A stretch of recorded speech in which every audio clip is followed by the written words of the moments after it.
Changes are coming to how Miami University handles alcohol abuse among its students. At the university's request, a national expert reviewed its current alcohol policies after a student died in January from binge drinking. For the first time, the school is considering targeting hard alcohol abuse and expanding treatment programs. I-Team reporter Hillary Lake rode with Oxford police to see firsthand the size of the problem. Where are you heading to?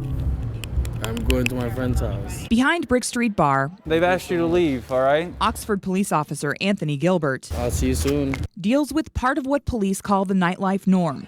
A Miami University student who's drunk and won't leave the bar. Hopefully I don't see you soon, but if you don't get... Hopefully I don't see you soon, but I'll see you eventually. All right, well, if you don't get home safe, you're going to see me sooner than you want to. Other students drink so much they need emergency help. Hey, man. So how is the campus community handling what city and university officials now see as a drain on emergency resources? The plan today is to address any of the noise complaints, underage alcohol consumption. And what happens to students who get in trouble? The music can be heard from a distance greater than 25 feet from the property line, so... The 9 on Your Side I-Team rode along with Officer Gilbert on Green Beer Day, the day before St. Patrick's Day, to see how Oxford police patrol the area around campus on one of the biggest drinking days of the year. And we do our best to make sure that, the underage drinking and the fake IDs and all of those issues are addressed. Police say most underage drinking happens at large house parties. Until the noise goes away, I'm going to come in there and find somebody that lives here. Records show police arrested dozens of students for underage drinking on Green Beer Day. That's consistent with student arrests on most weekends. Last month, 11 underage women went to the hospital in one night for alcohol poisoning.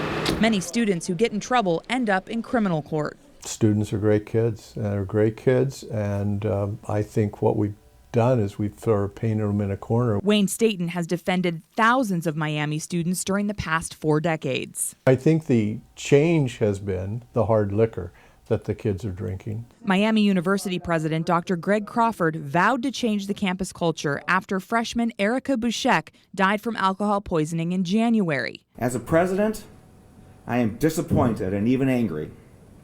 As father, I am concerned and devastated.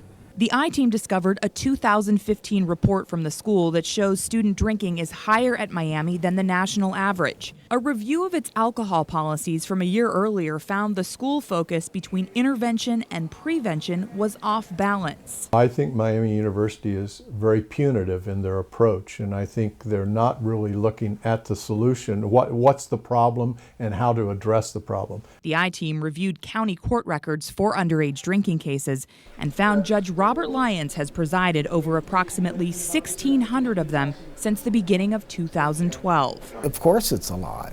Like I say, it's a college town. I think our numbers probably are pretty close to other college towns. And the I-Team also asked for court records from Athens County, home to Ohio University.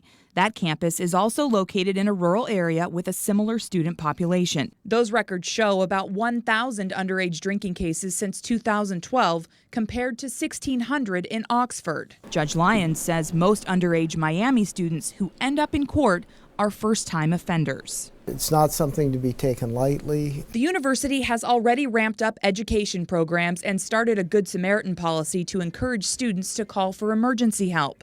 Yet the recent student death and regular student trips to the emergency and courtrooms indicate there's still more work to do. Remember this drunk guy who said he'd see the police again? I'll see you soon. He was right. A half hour later, he was on his way to jail. Same guy? Yep. All right. A spokeswoman for Miami University tells the I-Team the school is also looking at other ways to involve parents and changes to its Good Samaritan policy. I requested an interview with President Crawford several times to discuss those changes, but he declined my requests. Back to you.